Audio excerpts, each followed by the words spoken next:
எந்த ஒரு திட்டமாக இருந்தாலும் அப்பொழுது இருக்கக்கூடிய மக்கள் தொகை கணக்கை தான் தர முடியும்.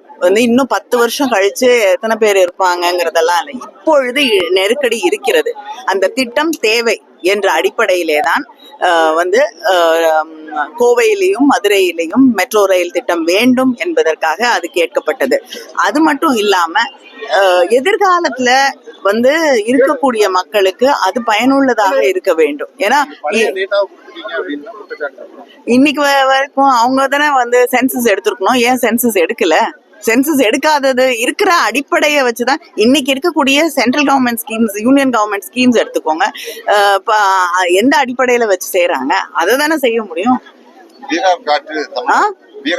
தமிழ்நாட்டுல வீசும் அப்படின்னு சொல்லிட்டு பிரதமர் சொல்லிவிட்டாரு. SIR வேணா வீசலாம், ஆனா வெற்றி நிச்சயமாக திராவிட முன்னேற்ற கழகத்திற்கு தான்.